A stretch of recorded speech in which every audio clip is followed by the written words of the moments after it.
How often has this happened to you? You get to the doctor's office and you wait and you wait and you wait.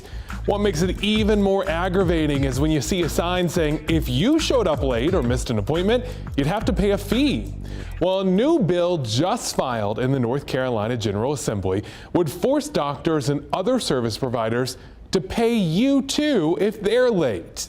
House Bill 32 says if a service company charges its customers for missing scheduled service appointments, then the provider shall pay customers the same amount if it fails to deliver a customer service appointment.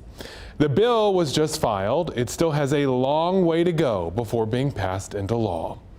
It is an example of one of several new ideas being floated at the General Assembly, stuff that could really have an impact on your life. Hey there, I'm Ben Briscoe. We're going to dig into what North Carolina lawmakers hope to achieve this session. First up, one of the most controversial topics, the Parent Bill of Rights.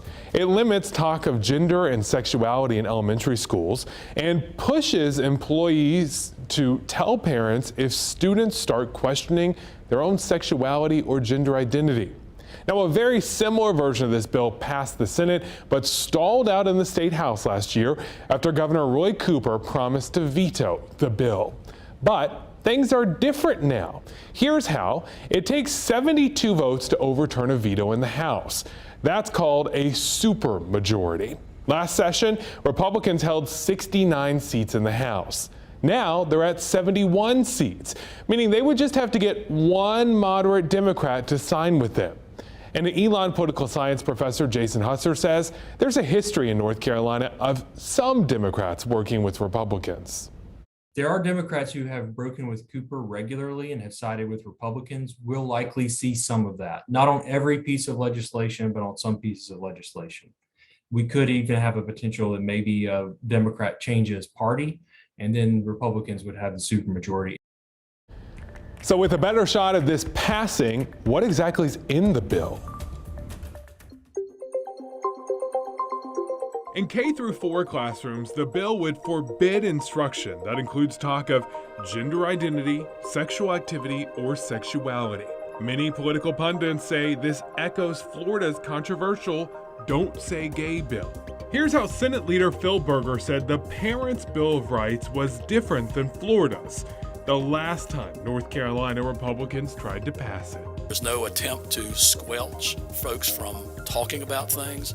There is a specific prohibition on it being part of a curriculum. A North Carolina teacher told us it's already not part of the curriculum for that age group. I find it kind of absurd that they want to erase this curriculum of sexual orientation when that's not something we talk about. Another part of the bill would require teachers to notify parents if their child requests a name change or change to their pronouns. The bill also requires educators to encourage students to discuss these issues with their parents. But the new version gives an exception if the teacher believes telling parents would lead to abuse. I don't want to erase any children in my classroom. I feel very strongly about making sure that all the kids feel safe and that they have a loving community at school, because we can't always guarantee that's the way it is at home. Any school employee who encouraged children to withhold information from their parents may be subject to disciplinary action.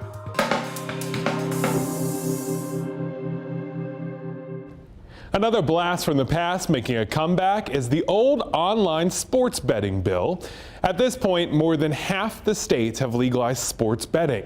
In North Carolina, it's only legal in tribal casinos. But Senate Leader Phil Berger thinks this could be the year you can finally make bets on your phone. It's something that I believe has the support of a majority of both chambers. It is something that I think the public overall supports. It is something that if you have a telephone, you already have access to it.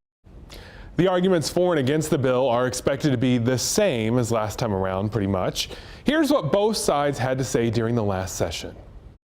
And you hear the argument that, oh, well, alcohol used to be illegal, now it's legal, and yeah, there are people who have problems with alcohol, but it's a huge industry.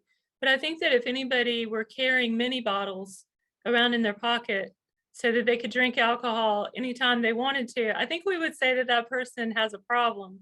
It's not like it's not already here. It's here. Whether we want it to be or not, it's here. The Pandora's box is already open.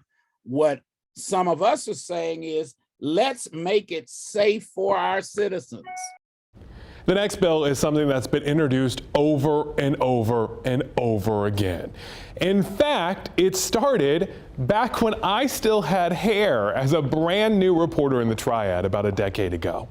I'm talking about the push to make it illegal to hold a cell phone while driving. It's already illegal to text or email while driving in North Carolina, but talking on the phone, dialing a number, even using mapping programs is still legal, and it's still leading to people dying, according to lawmakers who reintroduced a bill requiring folks to use a hand-free device while driving. The first bill was named after Brian Gerlach, a teenager who died while talking on his phone. Back in 2014, his mom sat down to talk with us about why it's so important to stay off the phone on the road.